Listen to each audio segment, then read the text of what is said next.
What is going on, everybody? Phil Swanson back again with another episode of the GLE podcast. Got a real truth for you today, probably one you've never been taught. But first, if you haven't been over to goleadeverything.com/gear, head on over there, grab some gear. Growing the YouTube channel this year, so Phil Swanson YouTube channel. Go search Phil Swanson, give us a subscribe. Really appreciate it. Getting a lot of good feedback there. Getting a lot of frustrated comments on the Jim Willie interview. It's funny, some of them seem like bots, and other of them just seem like people with way too much time on their hands. But I was interrupting Jim quite a bit in that episode accidentally because there was like a 5-second delay between where he was at in Costa Rica and where I was at. But also, it's my interview, and I get to ask questions that I want to talk about. And so, people are like, man, you got a guy like Jim on, let him talk. And it's like, dude, he's been putting out content for 20 years. If you want to go hear him talk, like, go for it. He's got tons of content.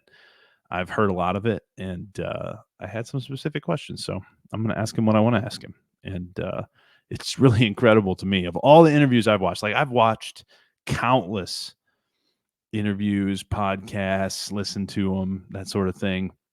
Not once did I think to stop my life and comment to the interviewer about how bad they were.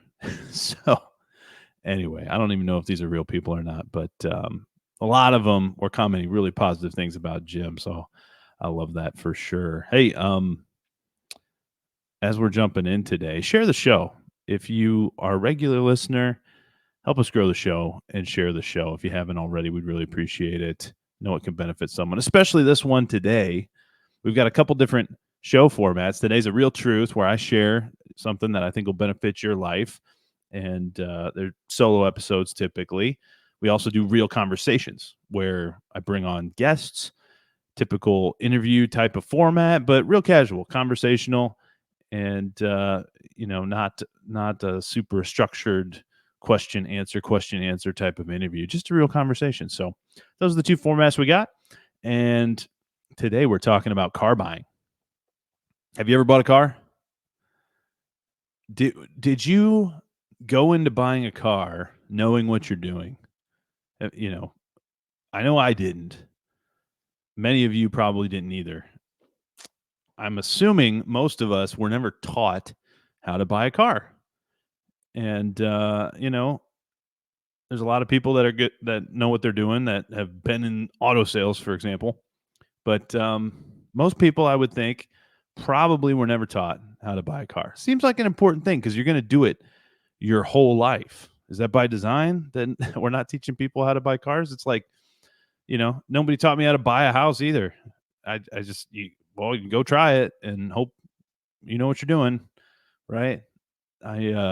It's really shocking to me that that's the case. But let's talk about buying a car. How frustrating is it buying a car? If you're anything like me, you hate going to the dealership, and the car buying process is the most painful, excessively long, frustrating process. You know exactly what you want, you know your budget, and you go in there, and these people are so frustrating. Like, I don't understand it. I get why they're trying to squeeze out of every deal as much profit as they can, but it is just astonishingly painful, the process. So here, I'm going to share the tips and tricks how to successfully buy a car for the price you want, realistically, right? And comment, let me know. Send me a message, whatever, DM me, and let me know if you got any other good tips that people could benefit from. Throw it down in the comments, and maybe we'll do a follow-up episode. But or let me know what you think of these tips. Maybe I'm way off. I don't know.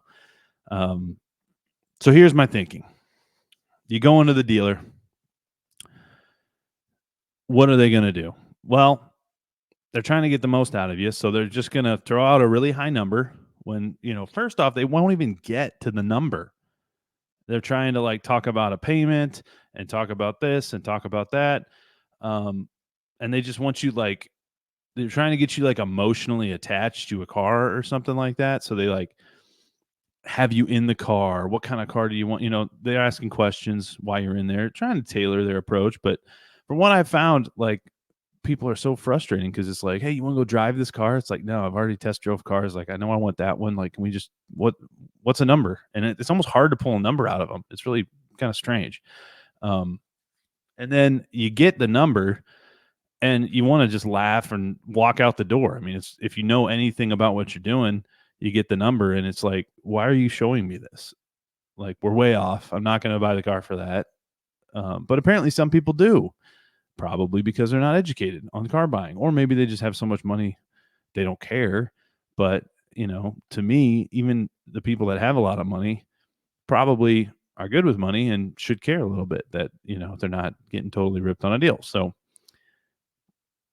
what do you do? Well, before you go to the dealership, you gotta know your numbers.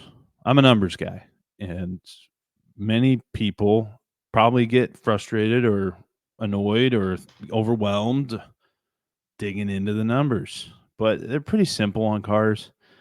And the best way I found is you go on like Car Gurus or whatever car website you want to look at, and you just look in your area or wherever you want to buy it. You can even order cars online from all over the country now.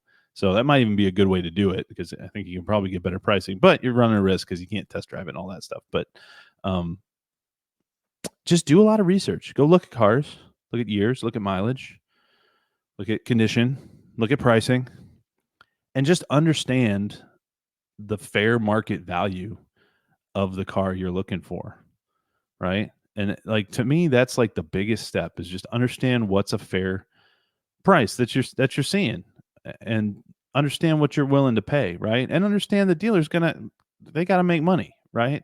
So you gotta factor all those things in, right? And how expensive is the car? How much was it to make? How much margin are they making? I don't know all the dealer economics, but the sales guy's got to make commission. The dealer's got to make some money, and that's just the way it is. So you go in with knowing the numbers, and based on those numbers, you figure out what you're willing to pay, right? Solid number. Now, here's the kicker. You ready for this? This is the secret of car buying. Walk away if they won't give you your number. Just leave. If you find a car you want, give them the number that's fair. And if they won't give it to you for that number, you just leave. That's what you do. You can incorporate communication and sales techniques. And Chris Voss, I've looked up some videos where he talks about ways to complement their price. Oh, it's a really great price, but I just can't do that. I can't go that high, right? But that's like the main point is if you're not willing to walk away, then you're going to lose out on every negotiation. You got to be willing to walk away. And one of the big secrets of negotiation that people ignore is wearing people down. So the party that can basically hold out the longest wins, typically, if you're thinking of negotiation as a win-loss type of deal. So, and that's how most car buying is. Like, they're trying to win as much out of you as they can, right? They're not looking for a win-win deal. They're trying to get everything out of you. They're not doing the never split the difference Chris Voss approach. They're just manipulating you by anchoring you to a high number and not giving it to you, not giving it to you, not giving it to you, not giving it to you until they can whittle you down to, oh, can we do it for this much a month or whatever? And, they don't tell you the whole price of the vehicle and, and all the interest you're going to pay and all that stuff. They just get you down to a payment, and, it's typically higher than you wanted to pay, but they just hold out longer than you, and you give in and you pay it, right? That's typically what happens. So you got to know your numbers. You go in there, you pick a number, you stick to it. Then here's another kicker. If you're buying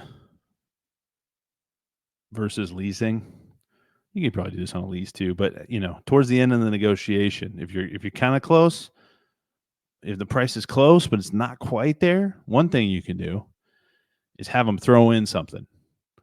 So, I want rubber doormats, or I want, my wife and I have done, hey, I want those rims painted black, right? So I can get, an all black car with black rims, stuff like that, right?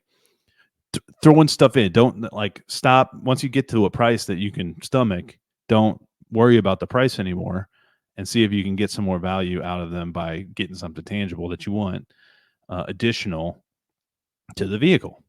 So I've done leather seats before, right? Yeah, I'll buy this truck for that price, but I'm going to need leather seats, and you got a deal. But if they don't give it to you, be willing to walk away, right? They'll give it to you. I'm telling you, like if they know they have a deal in hand, and they all they have to do is pay like another few hundred, maybe $1,000 for whatever their cost is on leather seats, like they'll throw that in. And so, and I know from experience because I've done it. So throwing in something at the end can be a good technique to get that deal across the finish line and get a little more of what you want and stop worrying about the price. Another thing you got to be wary of is after you agree on the price, what they do, scoundrels, they take you to a next step where they have you pay more. These jerks, man, it's horrible. Like it should be criminal. Like I literally think it's unethical what they're doing. It should be criminalized. I'm almost like I want to pass a law that provides transparency in pricing, because it literally it should be criminal. So you agree on a number. Yep, agree on this number. Cool.